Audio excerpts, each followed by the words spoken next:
Good day everyone, my name is Stephanie C. Arsenal from 11 Comprog. Today, I'm going to demonstrate how I create my simple web page using HTML code and CSS. Hey everyone, I am Stephanie. So start tayo. Download lang po kayo ng SPCX sa Play Store. Meron po yun.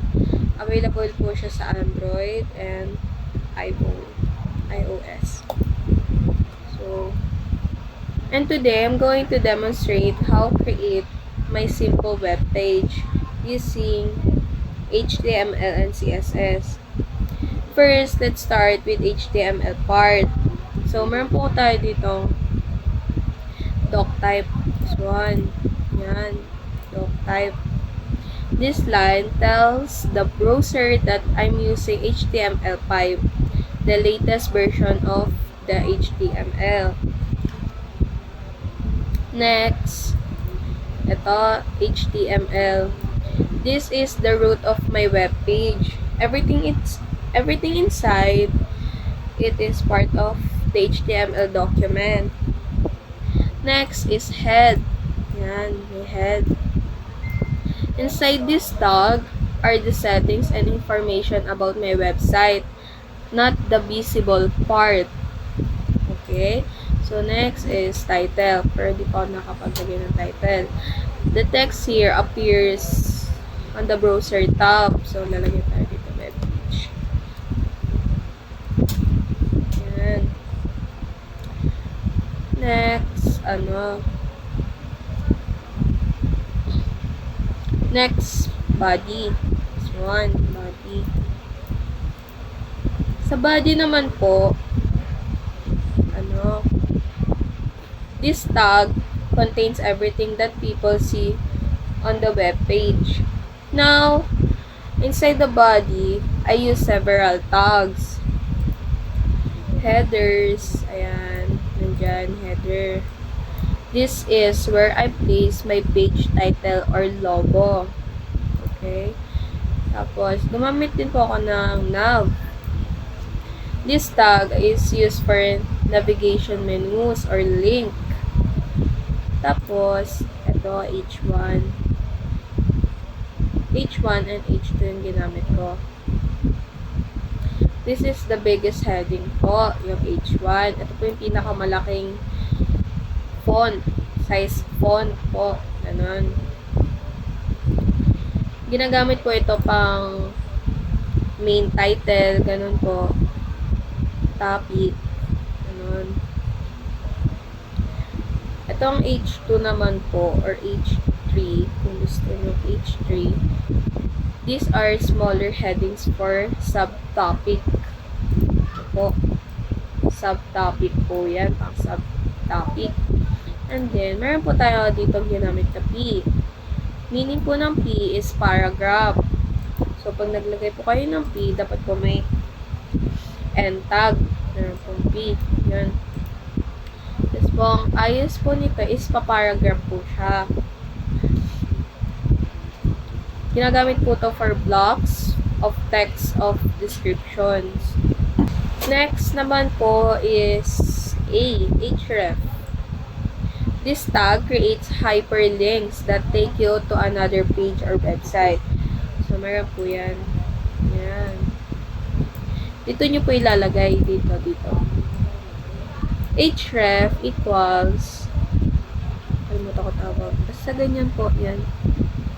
Tapos ilalagay nyo po dyan yung pangalan ng files nyo.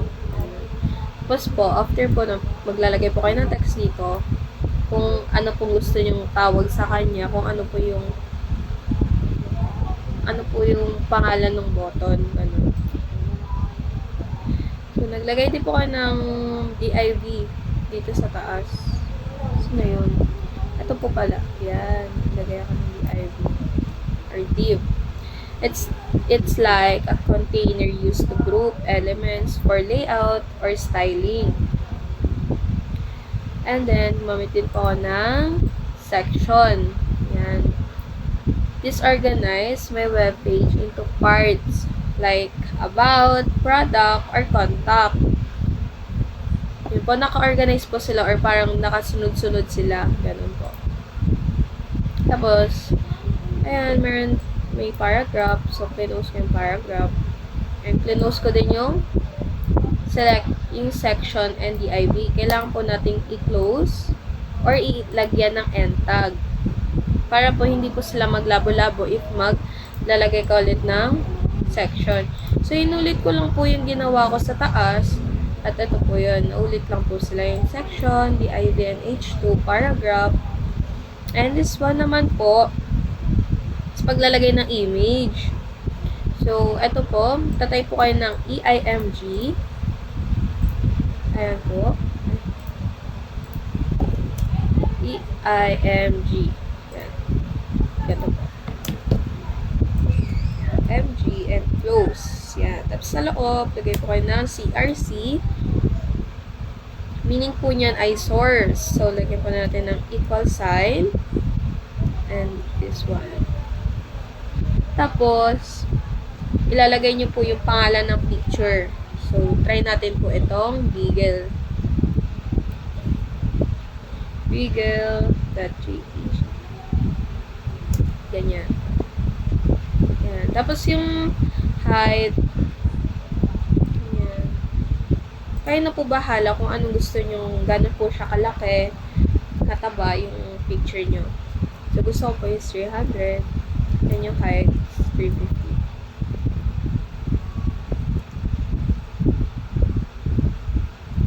Mas maganda po na mas malaki yung height kaysa sa width niya. Ganun po. And then, next, inulit ko lang po siya.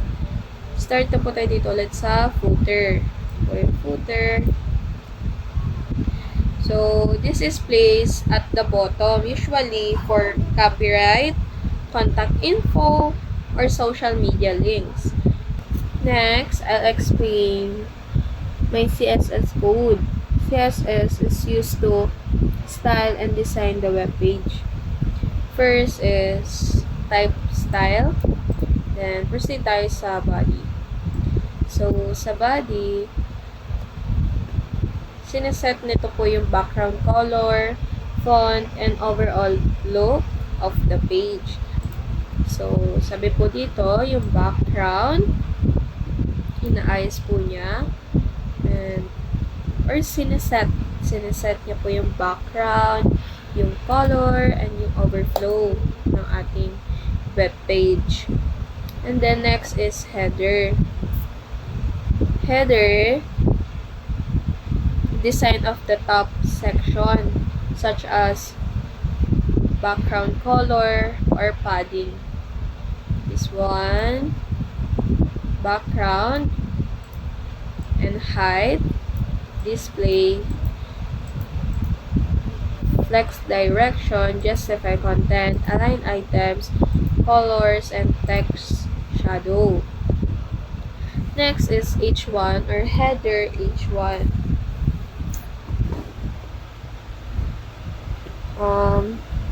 Ito po ay pinapalitan po natin ng font size and color to make them stand out.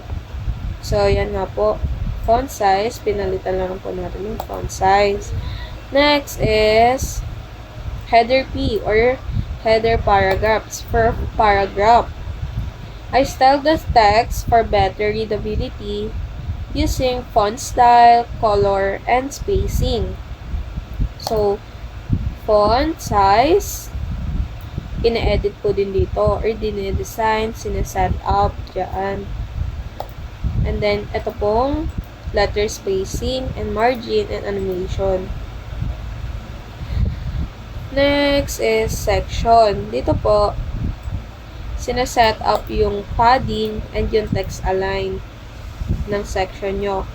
Yung naka-section po, ito po yung parang nakagrupo po sila. Tapos po, yung nakagrupo na yon is masa-center po siya pag naka-CSS po tayo. Next is footer.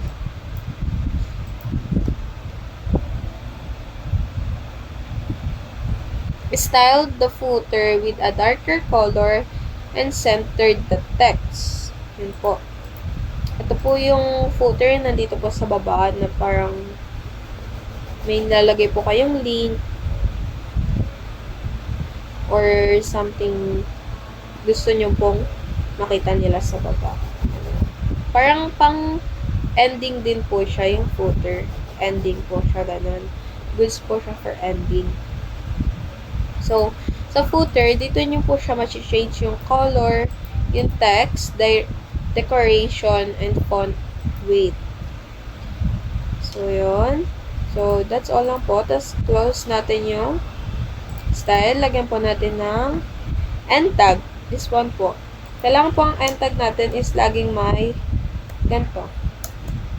Yan. Lagi po siya may ganyan. Yan. Tapos, style. Close.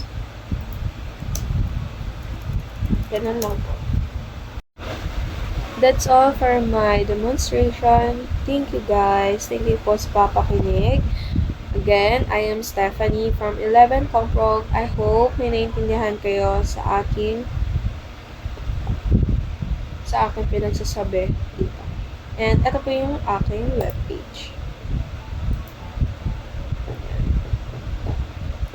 So, ito po yung footer na ating sinasabi. Ayan po ang footer. And then, the section is this one. Ayan. Yung mga nakasama-sama na yan, o grupo-grupo na po yan, yan po ang naka-section sa atin. And then, this one, as sinabi natin na naka-arrange po yung mga about, gallery, and contact. And this one, ito po ang subtopic and the title or yung pangalan po. Okay? Ito po yung H1 and ito po yung H2 or H3 na header po. Yun lang po. That's all everyone. Thank you.